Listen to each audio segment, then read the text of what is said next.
Hey, and welcome back to another video. In this video, we're going to again look at the impacts of the coronavirus on the architecture community, the architecture industry as a whole. I did a previous video that was a couple of months back now, looking at what the initial impacts would be of the coronavirus on the architectural and construction industry, and that's ended up being more centered around like contracts, things to be aware of getting into the pandemic, what we might expect to see when it comes to the industry and all that. You can check that video out if you want. This is a more updated version of that because now we're starting to talk about and begin actually getting back to work, which is kind of interesting. Of course, we've all been working, hopefully, but what is different is that we're starting to move back into offices and back into the public as the shelter in places begin to be lifted and we start to get back to workplaces at a lower capacity, probably. So I am an architect from Dallas, Texas, working at a firm here, and this is just from my perspective, things I've seen, things I've gone through, and like I did in the last video, I've got a number of articles that are pretty relevant and pretty recent that we're going to run through just to see where everything is specifically related to architecture and construction. So again, looking at this first link here it's actually backtoworksafely.org, and this was actually sent out through my firm as something we could look at as far and pass around as we start to get back to work. And this doesn't just apply to the architecture industry, actually. So as you scroll down here, we can see all these different types of businesses that, of course, have been impacted by the pandemic, but how you can begin to get back to work and really how you should begin to get back to work. Of course, we've got construction, and this is probably, it's more directed at like site work, like actual construction on site, not necessarily just the act of construction in an office, because we do have general office, we've got restaurants, absolutely, really everything you might want to be aware of here. They're all free. They're essentially just articles on steps you can take to get back to work and how you can safely do that. So I wanted to first start with this, but I want to say this now. I'll have links down in the description of all these links that I showed today. Everything I talk about will be there.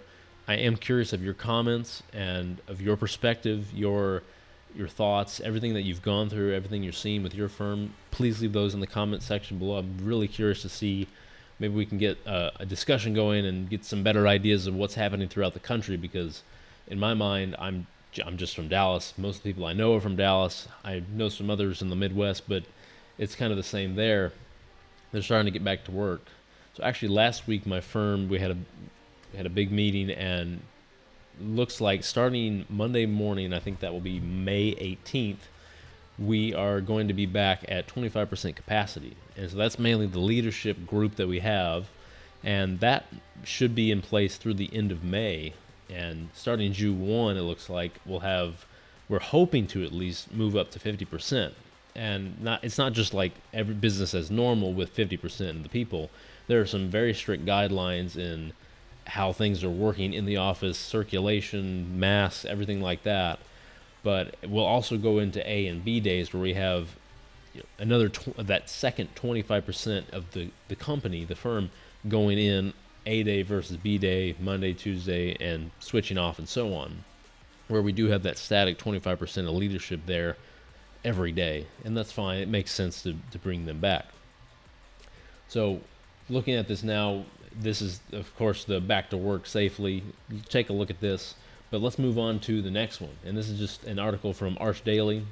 A lot of these articles are from Arch Daily. There's a lot of great articles regarding the coronavirus and the impacts on the industry, so definitely check those out. But there's a number of things to look at. A lot of these articles are kind of pointing to the same thing, but at the same time, there's still speculation. And that's just because we don't know the ultimate impact of our industry, unfortunately. So it starts by looking at the profession, what we see, needing some innovative solutions, the type of things that we're having to design for, interdisciplinary approaches. One thing the pandemic has taught us in that architecture cannot save the world. Like, obviously, we're not trying to save the world. We build spaces, we create spaces, we create a community, we bring people together, and it's really more of how we do that. And I guess the biggest question now is, does that change? Is it supposed to change now? That's kind of interesting. Looking down here, there's a section called new parameters, and it's basically saying, is there going to be a higher focus on like health-oriented approaches? Do we have new standards that are going in place? Like modular designs, prefabricated, flexible partitions, lightweight structures. Of course, these are all things that you've heard of and have also been in the industry for some time, but will these things begin to show up in a different way now? Maybe. Again, this is a part of the speculation. We don't necessarily know, because I'm sure prefabricated elements will be around, of course, but probably in a different capacity. Looking at flexible partitions, probably flexible rooms, flexible spaces, we're probably looking at a different kind of architecture when it comes to something like a pandemic. The biggest thing I've read in a number of these articles is about adaptation, so adaptable city.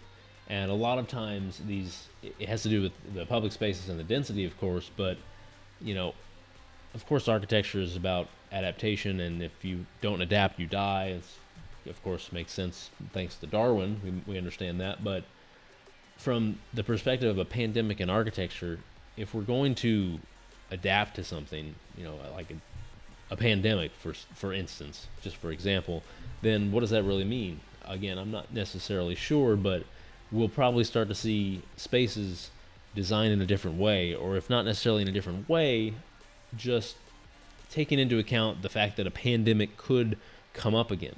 Like we're not out of the woods. These things pop up all the time because it's not just a one-time event. This is the biggest probably in world history based on how we've reacted to it, but nonetheless, these things are a factor. Density is also it's a very big deal because, of course, with the higher population, we are extremely densely packed in the metropolitan areas, and how does that change now that we have greatly dealt with a pandemic in such a way that is unlike any other? So that's going to be a central part here, and I've got other articles that point to the density more specifically because it's a huge factor here. Like the point and the problem with having, the pandemic is that we are dense, and that's basically one of the leading factors is that people nowadays are just so densely packed. Transportation, of course, is a big deal because how do you get people around in a dense place? And if you decide to not be dense and you sprawl, which we've seen the impacts and negative impacts of that, how does transportation come into play? Because people need to get around is the idea there. Of course, seeing here, transportation, one of the biggest challenges during the pandemic has been transportation, high concentration of people. They're not conforming to the new social distancing. All the transportation systems are not set up that way. So maybe we'll start to see transportation systems set up to where they can adapt to social distancing requirements. It's probably going to be something like that. And of course, the economy, like who knows where that's going to go. And as far as the industry goes, what we're working on, it's likely that a lot of commercial buildings, things like that, are going to be toned down because people aren't working as much. Now, looking farther out, some commercial work is still being done. A lot of our firm is still working in commercial projects, and that's doing fine. But a lot of what we're seeing is healthcare, and it's not just regular healthcare, new hospitals being popped up, but it's renovations to existing spaces, adaptive reuse. All of these are a big part of what's being designed and built in this time because of the impacts of the pandemic. And what's required, it's mainly the fact that we have to suddenly adapt to spaces now, and that is generally having to do with the medical field in of itself. So of course, looking at like our firms, it's really how we come back. And there's a couple articles here. There's one from Mass Design Group. There's a couple of articles here that I will also link, and one is from the AIA, and it's just the guide to business continuity. And I know that sounds real basic, but it is targeted at a pandemic, but it doesn't necessarily apply to a pandemic. It could apply to natural disasters or just a specific event that happens to your company, something like that. So I'll link that as well, and I'll show that here in just a second. Of course, the office structure and work models, how we're all working from home now. When I did this video previously, it wasn't necessarily the case, because I was looking more at the impacts of your projects and your impact of working in the industry, not necessarily where you're working. So we've all been working from home, and that's been very different, even for me, having working from home. I've been surprisingly productive, but at the same time, it's very different. And I will say, after a couple of months of doing that, I'm pretty used to it, and I'm pretty productive at this point because I kind of understand the nuances of what we need to do, and the daily practices of what has to happen to get a team working together and continuously working together every day. So of course there are individuals, and we're not ruling out the individuals, and this article points specifically to students and recent graduates. So that's very interesting as well as young professionals, because this article says, like, this pandemic is nothing like the 2008 crash. It's not at all. But in a sense, it's kind of the same, because we have less people working, and we have less jobs just because less people are working. We have less money moving around in the economy, which means less people are wanting to build, and all that. That makes sense. So it does trickle down to the point where if you're a recent grad or a young professional, it might be kind of hard to get a job. So if you are in that boat, you might look towards some of the types of buildings as well as adaptive reuse projects that are more in demand right now. And if you definitely need a job immediately, look to firms that do something like that. So I'd recommend that. So looking at this, here's the Architect's Guide to Business Continuity, and this is by the AIA. And I'm not going to scroll any farther than the table of contents, because this is 62 pages. There's a lot here, and you can kind of get an idea based on the table of contents what this has in store for you, because it's got business impact assessment, it's got the risk assessment, impact analysis. Like, you're going through all these different possibilities, whether it be a natural disaster, pandemic, basically in a way to keep your business going. This is going to help you do that. So if you need this will be in the description below. This is interesting as well. It is Spatial Strategies for Restaurants in Response to COVID-19. And actually, this Arch Daily article does also link to this. If we look for Mass Design Group was who came out with this.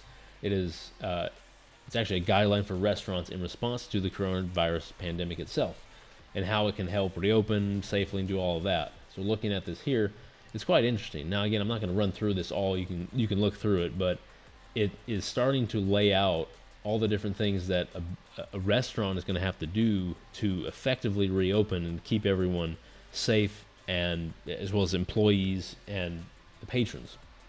And it shows how, like, circulation, how all this will work, highlighting different spaces, and how these interactions of employees, staff, all that, patrons will have to happen. And this is very interesting, especially if you have a restaurant and you know someone with a restaurant. I'd highly recommend passing this on, because I can see how this can be very valuable in laying out how these businesses can open. Because I've seen so many restaurants that they're not open, they haven't been open, and they're just suffering because they can't begin to get close to these, I guess you would call them rules, laws, or just practices that are required now within this pandemic.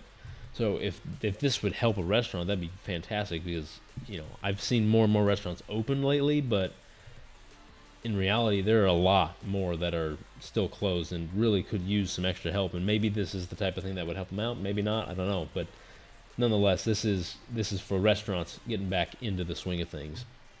So I found this article interesting. It's actually a Time magazine article, and the title is Architect Rem Koolhaas says redesigning public spaces was necessary before the pandemic. Now, okay, any notable architect could probably make this claim, and you don't even have to be a notable architect to probably think that this is the case. But nonetheless, it's an interview with Rem Koolhaas, and he has a number of points that he goes through about the coronavirus and thoughts that he has about density and everything.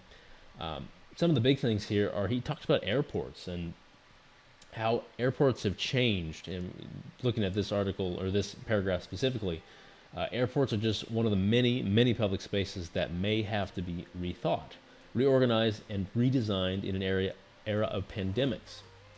And Koolhaas believes it's overdue.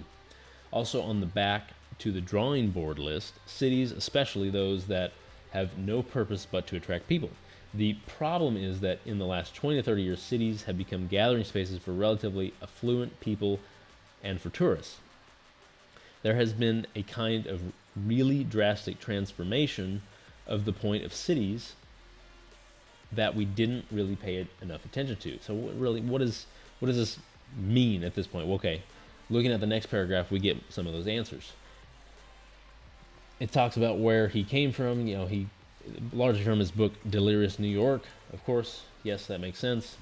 To Rem Koolhaas, the gathering of more than 50% of the world's population into metropoles that occupied just 2% of the world's landmass was a problem long before anybody knew about social distancing. And of course that makes sense. We can let's think logically for a second. If you say half the world's increasing and like giant population is within 2% of the world's landmass, is that a good idea? I mean, it might be for like communication purposes, but from a pandemic perspective, no. No, definitely not. So that's very interesting, and that makes sense. I mean, that's not something we didn't have any idea about until now. We kind of knew that, and we could have put that together ourselves. So I kind of wonder with that notion if moving forward we'll start to see more sprawl or just more cities, more metropolitan areas that are just smaller. I don't know. I'm not sure at all. Looking back at the airports, he says that airports now are made up of what he has named junk space. And he says you are basically almost forced to enter the bowels of a mostly financial configuration in order to be exposed to the maximum amount of shopping. Airports were built in a way where they were actually functional, like only functional. You'd arrive, you'd go through customs if you needed to, everything like that. You'd pick up your bags, then you're out. Like that's kind of thing. They're now more centered on the idea of producing more business, stopping, eating, shopping, everything like that. I found this very interesting about what Koolhaas said here. Our entire profession is geared toward the values and demands and needs of human beings. But all over the world, these huge mechanical entities are now appearing. They are typically enormous, typically rectangular, typically hermetic. They also occasionally share space with humans. We need to conceive of architecture that accommodates machines and robots, maybe as a priority, and that then investigates how robots and humans might coexist in a single building. Now, I'm not necessarily sure how that applies to the pandemic necessarily, but nonetheless, these, of course, he's talking about large corporations like Amazon and Apple and all these huge things like that, but how that plays into, the now having to change the design of building spaces and everything. We'll have to think about the fact that there are these large mechanical entities that we have to work with. Well, that's not necessarily new, but I guess it's really more the interaction that we have with those and how we accommodate them. This was funny in that he was also taken aback, but this time pleasantly, at how quickly the world changed when the gravity of the situation did finally become clear.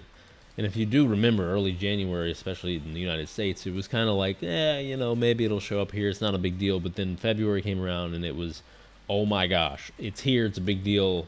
Things completely changed. It has surprised me enormously the incredible financial means that have been released, especially given how difficult it has been to get any resources directed to the large changes in the climate. So it was kind of funny that he's talking about the climate. A lot of people tend to redirect to the climate, which I do find funny in this time. Similar, he was impressed by the incredible flexibility that people have shown in terms of changing their behavior in the most radical way. Obviously, we've had to change in many different ways, and that's working from home, whatever it might be. But finally, he says, architects are both students and catalysts of human behavior, which I absolutely agree with. They want to understand it and change it. Of course, Koolhaas has lost some faith in that architecture can solve these problems, but he says, I've had the luck of experiencing in person sometimes you can get to combine a number of demands and a number of needs in a particular context in a way that creates an event that is deeply satisfying for quite a long time. So in other words, you can, given the circumstances, you can create a good design that does work for a long period of time. Very interesting, coming from Rem Koolhaas anyway. This article from Archinect, update for May 15th. Architect's Guide to the 2020s Economy and Business. And this, of course, is related to the economy and architecture. Scrolling down here, there's a number of updates, a number of things here. How the COVID-19 crisis is impacting the economy and the business of architecture firms. Saying here that through the projections for the year had shown positive trajectory in terms of economic growth through increased design inquiries and contract executions via the AIA Architecture Billings Index. Coronavirus response measures, including social distancing initiatives and shelter-in-place directives, of course, which we've seen before, have imperiled construction sites across the country, especially halting the significant portion of architectural work. And that was something that I talked about in the video previously. This is a couple months ago, that we were starting to see a lot of projects put on hold, halted, stopped altogether, because we had less knowledge of the fact of what would happen. But in general, we're really stressing the social distance and staying home. So that really had a negative impact on the industry itself. And so, of course, as the crisis has intensified, however, work has resumed on some construction sites, though not everywhere. And many firms have seen a drop in interest for new work. Others, especially in the healthcare retrofit arena, have seen a demand of their services go up. So like I said before, a lot of commercial buildings, things like that, you're probably seeing less projects in general, but more projects on hold when it comes to that project type. But for retrofitting healthcare, obviously I can see a gigantic demand for that. And of course, that's just the case with anything. You have something going on, there's a demand for something else, and you've got less of a demand for other things based on what the event was. In this case, the pandemic. So really, as America looks forward, potentially reopening the country's economy throughout the month of May, and of course we're here in the middle of May, a slew of built environment challenges lie ahead, including retrofitting existing buildings, social distancing, reoccupying buildings that have sat vacant for months, and others yet to be uncovered. Well, of course, it's a lot of. I can imagine that we'll start to see more of these unoccupied buildings retrofitted, reused in a way that we can start to use them, because they've probably sat vacant. They're fine. We don't have to worry about them as much. But the fact that we would rather do that, and it would be easier and quicker to do that and start to distance people rather than actually building new buildings, is probably the way to go. And something I like about this article is that not only do we have this nice excerpt, but there's tons of links to tons of different things that I won't even cover, but just tons of different links to everything that the coronavirus has impacted on the architecture industry. Tons of different things here. There's another section here that says the state of construction activity in the era of social distancing, and that's kind of interesting. So we're really talking about these major cities and what the impacts of the social distancing have had on them. So San Francisco, Los Angeles, Seattle, for example, have allowed essential projects to continue. Of course, essential is, it's up in the air. What that really means, if we all agree with it, doesn't necessarily matter. Increasing the hospitality capacity and affordable housing, of course, those are really big, because we need people to have housing, of course, but we also need to have the proper distancing, and that's a big deal there.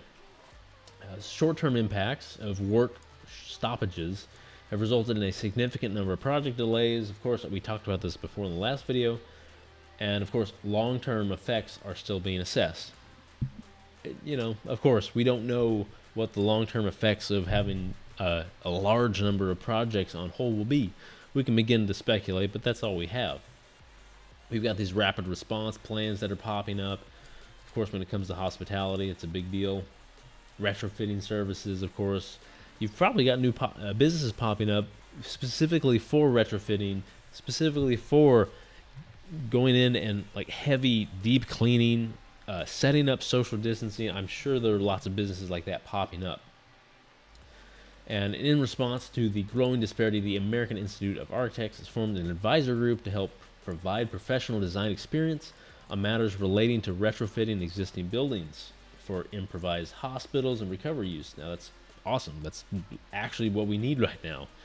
And okay, this group and others have begun articulating new approaches for how existing facilities can cope with new and changing demands that are being placed upon them. Of course, you have all these existing spaces that unfortunately have to start to abide by all these social distancing rules, and now the AI is there to help with that.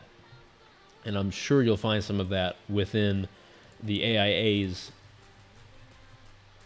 Architect's Guide to Business Continuity. There's probably something like that in there. And again, we've got more articles from Archinect, or linked from Archinect at least, that have to do with social distancing and their impacts on the architecture industry.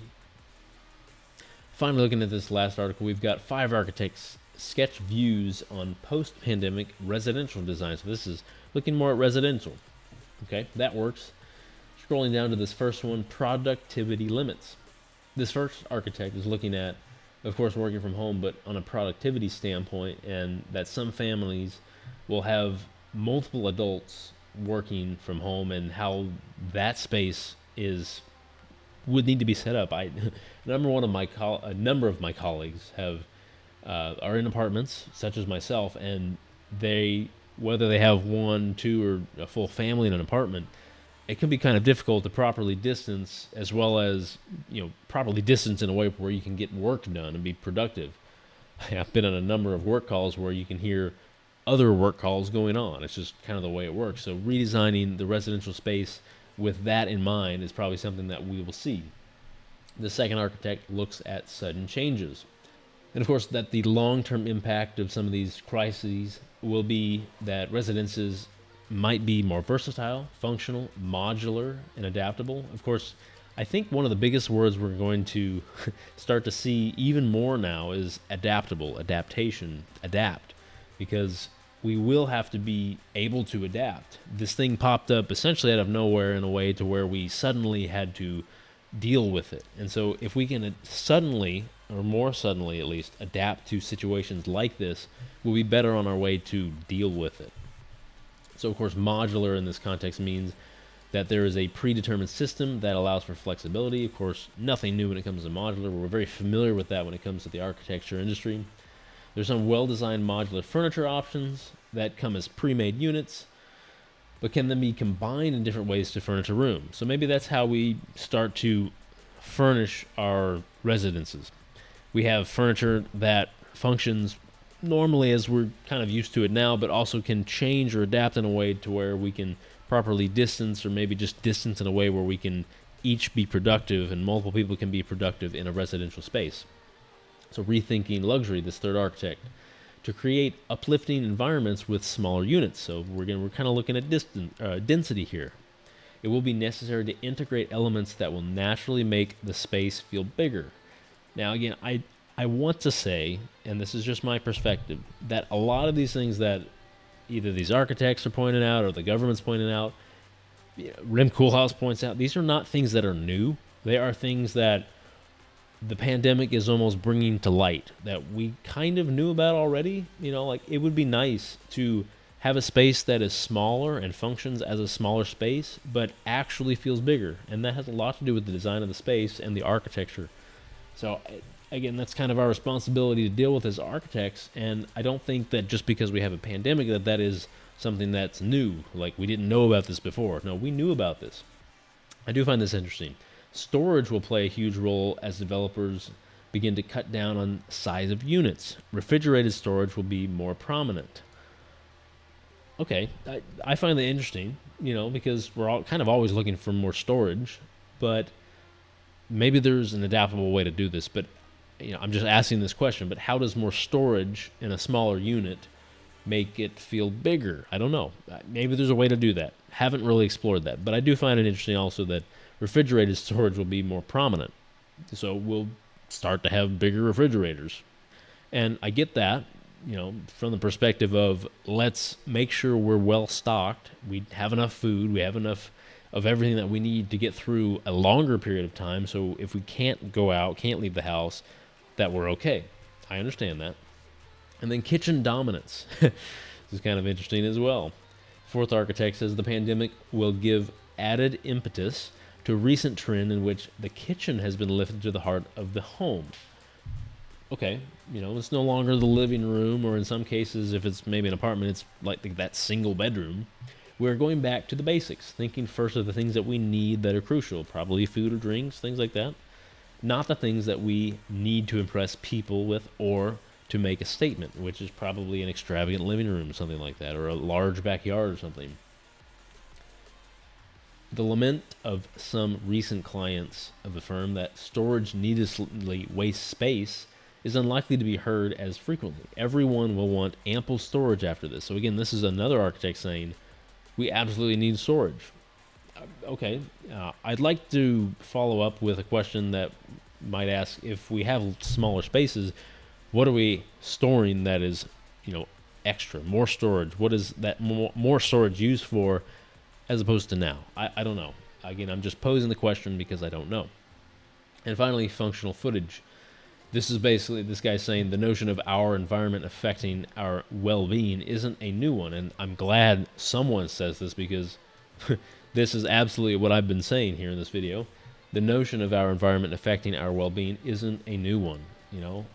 I think the thing to ask is, everything that's brought up by the pandemic, at least from a very general standpoint, is it something that we should have been thinking about beforehand? Is it something that we have already thought about but just didn't execute? Maybe. I don't know. The current reality has made it a hard perspective to ignore. Well, of course. So now we're starting to get all these things brought up. And like I said before, we might have thought that we need more storage, or that the center of the home should be more towards the needs of our residences, the needs of the people living there. So that would be the food and the drink. But did we actually act on that? It doesn't sound like that, but that the pandemic now is bringing that to light. So I do find that very interesting. So again, that is a basic run through of a number of sources I found within the last week when it comes to the pandemic and its impacts on the architecture and construction industry. I am once again a architect in Dallas, Texas. So this is my perspective, things I've seen, articles I've read, my thoughts on them. Take that with a grain of salt. I'm curious of your thoughts. If you have any specific thoughts or any questions you have for me, I am curious of your situation, where you are, and how your company's dealing with it. So if you could leave all that in the comment section below, that'd be awesome. I'd love to have a discussion about where everyone is on this, whether you're in architecture or not. Makes sense.